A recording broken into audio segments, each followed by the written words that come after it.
Hello from Los Angeles. Hello, hello. You're a traveling woman I'm a today. traveling woman. I told my daughter yesterday that I was going to go to Erewhon and get the Haley Bieber smoothie. Okay. And I didn't have time to go to Erewhon. I did a Uber Eats. I had it delivered. But then like as I was looking at the Haley Bieber smoothie, it sounded disgusting. To me, it has like strawberry glaze. It looked like the bottom portion of it had like the strawberry filling from a jelly donut.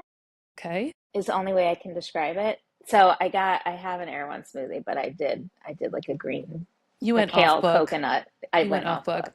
Yeah. You're reminding me, and this might be dating me, that Friends episode where Rachel makes Thanksgiving trifle, which is supposed to be fruit based, but the pages of the recipe get stuck together. So there's meat in it too. And Joey's like, what's the problem? Jam, good. Meat, good. So I guess jam is your line in the sand. No Yeah. strawberry donut, Bismarck, punchki, to use a Michigan term, Yeah. Not in my jelly filling. smoothie. No, thank How is you. that? How is that even? It feels really counterintuitive to a healthy smoothie to have a And glazed it's donut filling. yeah, and the whole thing about this smoothie is that it's $20. So everyone's like, Of course it and is. again, that's where I was like, and it's like a skin thing, and like her skin, I mean, she's like 26 or something. Like, of course her skin's amazing. I don't really think it's from the smoothie. That ship Right. has sailed. Right. Are we bathing in it? What's happening here? That's Yeah, great. so I went coconut kale something something. That sounds It's tasty. that sounds tasty, healthy, good for you. And Yeah, green, green has got to be good for you. it's green. Chlorophyll. Yeah, for sure. Okay, so what I wanted to talk about today, other than my breakfast, is you made a comment in last week's episode that has kind of stuck with me because we were deep in like a meaningful conversation, and that I didn't want to interrupt you in the moment to ask for clarification, but I realized one, I'm not sure I fully understood what you were getting at. And two, I have some guesses as to what you were maybe getting at. And if my guesses are right, I don't know that I agree. So I thought it would be an interesting Here we go. conversation All to right. have. What are we, 10 episodes in, and we finally find 12. something? This is episode 12. Yeah. So I'm also terrible at counting. Okay, so what you said, you were talking about taking care of influencers and supporting them. And then within that chunk of words and conversation, you said something about not calling them creators as a way to support them or something to that Okay. effect. I should have grabbed the actual words. Okay.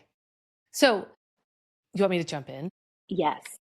The exact words might matter, but they might not, because what my biggest stance about this is that influencers and creators are different. I feel like, having been in this industry for 15 years now, you and I've laughed about, even it started with bloggers, and then there was a time when blogging turned into word of mouth marketing. And could we call it that?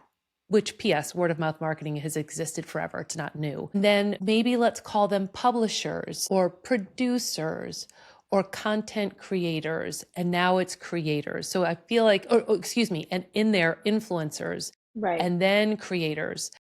And I think creators sprang up a little bit out of, nobody likes the term influencer. Everybody bristles because of the connotation of A, oh, you think you can be an influencer, or B, the sort of pay for play connotation around influencer. So, okay, the folks who are bloggers and then publishers and now called influencers maybe aren't happy with that. So there's the etymology, if that's the right word, which is, I don't know, I the think it evolution is. of the word, or the, what we're Yeah. calling them. Now I look at, everybody's hot about the creator economy, and Lion Film Festival, whatever it is, creator became the creator thing, creator. And I'm over here in my corner, kind of like trying to bite my tongue, because to me, influencers and creators, their value to a brand are different, related, but different. So an influencer, not if let me pause so I don't just like, you know, bulldoze my way through this. Is this where you wanted me to go with this? And do you want me to then talk about my definition? Yeah, I'm curious. I want to understand that more, and I want to understand the impression I got from last week is that you felt like creator was almost a dirty word when being used to describe an influencer. And so Okay, I'm maybe. trying to, so from my Yeah. perspective, it's pretty simple. I feel like all influencers are creators, but not all creators are influencers, is kind of my definition, like how I see them relating and existing in the world. And I find myself in conversations often using the words interchangeably because I feel like at the end of the day, some of it comes down to semantics and people use excuse me, people use whatever word they're going to use, and at the end of the day, as long as they're doing the work you need them to do, I don't know that it matters that much to me. Okay. I was about But I was yeah. about to break your heart and say I think we agree after all. One day we will find something to disagree. But I think where you went with the end I do disagree with. Okay. So I do agree influencers are creators, but not all creators are influencers. Where I think that becomes a problem and why I feel that treating them differently, or not treating them differently, regarding them differently, approaching them differently is so important. In my mind, an influencer is somebody who has built up subject matter expertise, thought leadership around any number of topics, like the things you can drill down on. It could be the best beads to use for your crafting of one specific thing, or it could be, I always use the example of how to cook for your kid who just was diagnosed with celiac. So like the range can be very broad, but they're delivering value to their reader that has to do with a particular point of view, pain point, something that they're a specialist in. And again, specialist I use loosely. It's not like you've gone to school for this. It's just popped up in your life and you're passionate about it. Marathon, training for a marathon, what shoes to buy, et cetera, et cetera. A creator to me that's not an influencer would be somebody who delivers to a brand cultural relevance. So somebody who's out there on the platforms having their best life, jackassing around, not necessarily, hey, let me tell you about why these Brooks running shoes are better than these Hoka's because I've done a deep dive on this particular area of my running and I want to share that with you. So I see your face. Well, is it What like, in I was there? just wondering, there's a few things. So like Haley Bieber, we were just talking about the smoothie. Would you consider that a creator because she's just like, this is the smoothie that I drink and I'm going to call it good for my skin, even though I have no freaking clue if it's good for my, like, Right. is that to me, that's an influencer because I was influenced to buy it. So I'll talk further about my definition of it. Like from my perspective, influencers don't always have to be really skilled at sharing that content online or in some kind of broadcast thing. Like an influencer can be another mom on the playground who's telling you about this great ballet class that her kid is signed up for, or Yes. a friend who's, like I went to my friend's house the other day here and was helping her figure out how to rearrange her bedroom. So I was influencing her with my non-existent interior design skills in that moment. So I was an Right. influencer, but Right. I wasn't crafting, I didn't draw her out a layout of the room and bring in some kind of interior designing expertise. With Yet I fabric was swatches and paint right, samples. Yeah. right, would have no clue. Yet I was influencing her in that moment.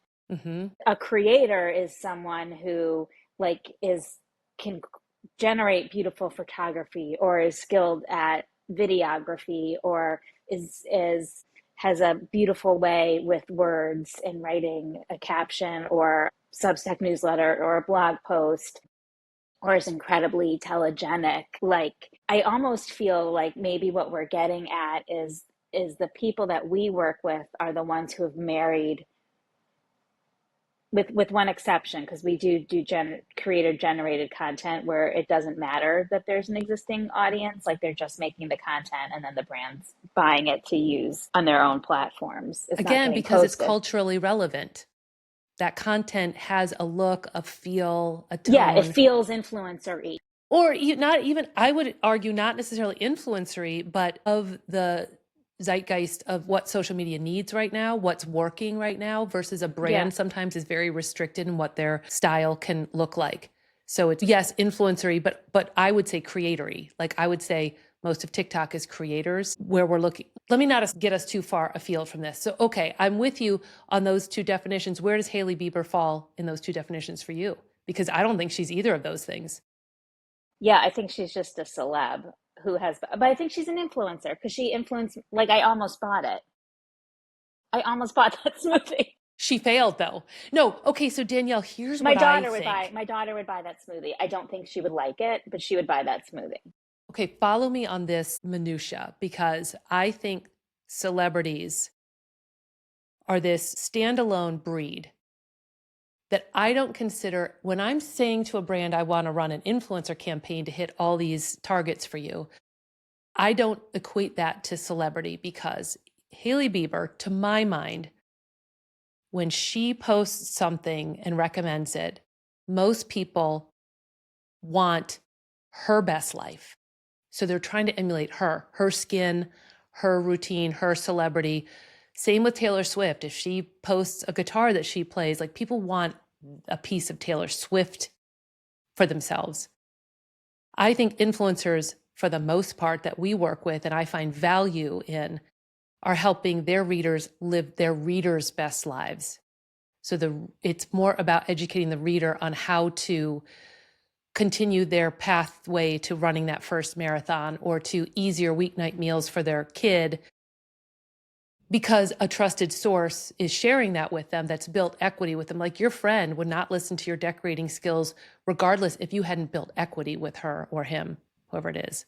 Her. But it sounds to me like what we're talking about is this aspirational piece of it, right? So you buy the Hailey Bieber smoothie because there's this aspiration to look like that, live with Justin Bieber. These all sound terrible to me, but that's the aspiration. Right. But I guess where I'm getting stuck on that point is that I with the influencers that I follow and who have influenced me to make purchases, I do feel that there's some level of aspiration there. So like there's two who I frequently buy stuff from, or a few, right? Like there's a new influencer I just found called Claire lately, and she's like around, like late 40s and just is very cute in how she dresses and does like little tutorials on how to make just a simple sweater and a jeans look cuter, like with layering or whatever. Right. And she'll send out, like, I bought a pair of tights that she recommended last week because I'm like, okay, I feel like I trust you and you look cute and I want to look like that when I wear tights. And so I'm going to buy these tights that you told me to buy. Or Kelly Hampton, who I talk about a lot, I follow her on Instagram, and like her house is just so cozy and her kids seem happy. And like, I know it's not the whole, like, I know she's also kind of real about the struggles that she has, but like everything just looks like that family time and that time in their house just seems so delightful. So when she made, like, I bought the pajamas that she recommended. We're uncovering that I have a shopping problem. I bought the pajamas that she recommended 2 weeks ago because they like fit this like cottage core vibe thing that she has going on. And I was aspiring to have that in my life. And it wasn't like Yes. she was saying to me, like, you need to get these pajamas to live your best life. She was saying, I have these pajamas and I love them so much and they're so great. And I wanted to be like, I wanted to have a piece of that. I think it's probably a very fine line. So I agree with you. I don't know that those particular people, I want to be careful about this because I look at this celebrity like as they're not necessarily experts on any of this stuff, the cottage core or they have brands and personas and lifestyles that people want a piece of. So I think that's very different than an influencer who's like, here's my aesthetic and it matches yours. Right. Like And it's what I I want. Right. I have a great example that I think might help us clarify this because this just came up yesterday. I was talking to someone about like why I started Sway Group, and I was giving this example of this program I worked at when I was back at Edelman that made me very angry. And so the program it was for Huggies diapers, and we were doing, stop me if I've shared this on this podcast before. They were sponsoring a baby race in Times Square Is because this these the were one with like, Tori Spelling? yeah, because these were the Okay. diapers for crawling, and they had Tori Spelling and they had mom bloggers, and Tori Spelling got paid thousands and thousands and thousands of dollars, and the mom bloggers got paid a few hundred. And Tori Spelling certainly is not the one who's buying the diaper. Like the diapers just show up in her house, and she's probably not even the one who was like changing them. Yes. So like that Yes. was this like that's like a pure who I would argue is not even an influencer because I don't know that it would encourage anyone to purchase the diaper. But that was so many years ago. And don't you think celebrity endorsements or product placements, we've been told that they do move the needle and that people want what the Kardashians have or what I'm trying to think of who else, the Kelsey brothers, But I think that's a good example. You got the mom bloggers who literally speak to the everyday experience of their core target audience and can guide them on making decisions, which I still argue the two examples you gave me of the fashionistas or the, lifestyleistas, the lifestyle folks, they're still leaning into your life enough to make sense for you to make that purchase versus you leaning into their lives and saying, I need to emulate or I want a piece of that. I think it's just I think that's a very nice example of how influencer works best. Yeah. They Yeah. speak to you, they speak to your that, aesthetic that you want and how to get there. You trust them, you've followed them for a bit now. You see the conversation. You could even tell us about Kelly Hampton, like, well, she does talk about like the trials and tribulations. There's realness there. I think with the Kardashians, it's all about us as consumers trying to lean into their lifestyle, Yeah. regardless of what ours looks like. I get that.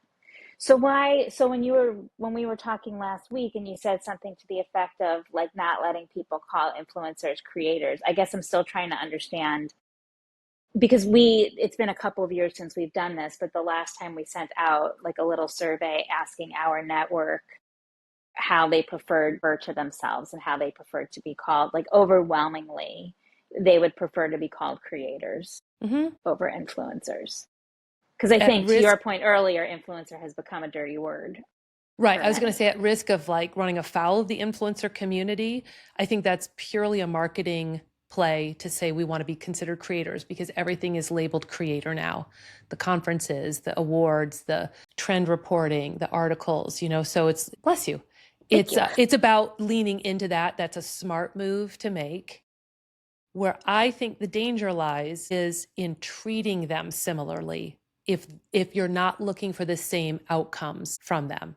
So being clear that again, I feel like creators that are just strictly creators that have aesthetic, voice, photogenic skill or photography skills, videos, all of the package that can tap into cultural relevance. It's a very different, because like you just said, creator generated content, they don't need to have a big following. So you might treat them differently in terms of budget for better or worse. It might be a higher budget, might be lower. I'm not sure. Whereas the other piece is with influencers, I want to plant my flag around the metrics and the measurement, right? You find impressions, engagement. You and I will argue that and probably be on the same side of that forever. But if you're not looking at what their community is saying about their content and how they're engaging that audience and what the audience, how they respond, you're missing half, if not most, of the impact of an influencer campaign. It is about hearing and connecting with that consumer base in a much more powerful way, I think, than creator, although creator can go into paid, it overlaps. I think they should both be part of a Yeah. smart marketing strategy. What's interesting to me is, I mean, this gets back to a conversation we had a couple of months ago about whether an influencer marketing is better for awareness or performance, right? Because Mm. what I'm just to kind of muddy things a little bit more, sometimes with influencers, what the goal of it is just awareness. Like you're not trying to get someone to make a purchase immediately. You're trying to make them aware that that product exists and start to educate them about it so that by the sixth or seventh time they've heard about that product, they are primed to buy. It's not about that instant me getting sucked in to buy the pajamas. I mean, we've But had when, both. We've had yeah, success with influencers. We may not have been tracking it like you would an affiliate program or a performance-based program because it was a growth, or I'm sorry, it was an awareness-based play. But yeah, that's again, we're in the consumer sentiment, consumer engagement. When you see people say, I'm on Amazon right now, should I get the blue one or the black one? And there's that kind of discussion going on. yeah. I think that's really impactful. I guess, but one of the things I'm thinking about is when we do have clients come to us and they're very focused on that performance and driving to purchase, what's interesting in light of this conversation is what we will often recommend to them is a creator generated content program where it's not being posted on the profiles of the influencers. The Mm-hmm. content's just going to get created for ownership by the brand to use in their paid campaigns where they can get a ton of content, run it, see which pieces of content are converting, run those more, run those longer, remove the pieces of content that aren't converting. So what's Mm-hmm. interesting there is that they're getting this content created by creators without where it's not as important as it might be what level of influence they have and how many they're reaching. But at the end of the day, what it's being used for is to drive that action. Yeah, I think that's brilliant. And to your point, there's not as much, then you're not worried about influencers carrying the messaging, right? And does it align? You're testing the messaging sort of agnostically out in the social paid landscape. Because the other point I wanted to make about influencers and consumers and how the overlap there, what we've seen over the years is that consumers like their information pre-digested.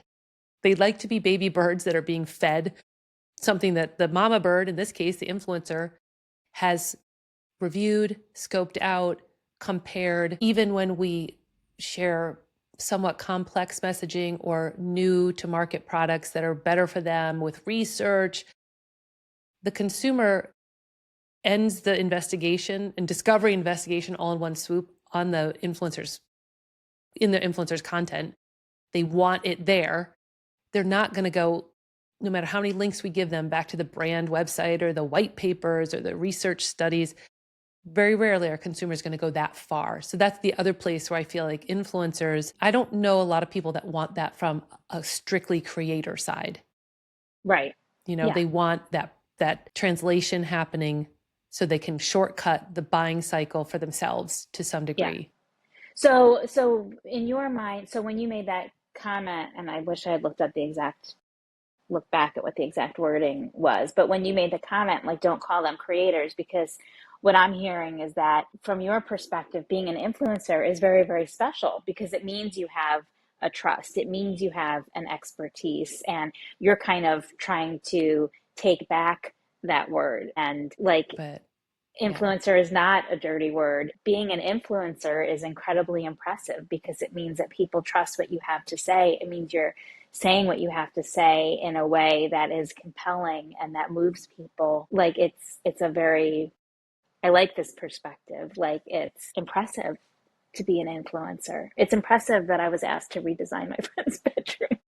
right, right. What are you doing after this? When we stop recording, I'm going to ask you for tips. But no, absolutely. Thank you for teasing that piece out. I think what I was saying was an attempt at shorthand around all that goes into working with influencers and why they're valuable, and how when you recognize that value, you will set up programs, campaigns, outreach, even designing your program and your avatar much differently when you do infuse the word influencer with that kind of respect or gravitas, for lack of a better word, around what they can deliver and what they can do. Yeah. It's just like a Yeah. watch out. It's not that I think, and I don't mean to degrade the word creator. I just think it's become a catch-all that is in danger of losing the really powerful nuance in the word influencer. Yeah. Yeah. Yeah. Okay. I think we like, I don't know that we solved all the world's problems, but I feel a clarity Yeah. Well, now about this. thank you for like entertaining the conversation and helping me redefine it, because at the end of the day, what I see is there are all these layers and interplay between all these possible marketing tactics and avenues, and whether it's Tori Spelling and diapers or Kelly Hampton and pajamas and Haley Bieber and strawberry jelly in the bottom of a glass.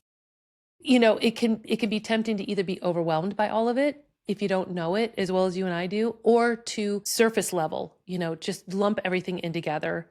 And I love these conversations with you because we get to go deep on it and get nerdy about the minutia of it. But at the end of the day, I think the minutia is important for that spend and the ROI and how we're talking about it. So thank you for creating the platform for all of this to happen.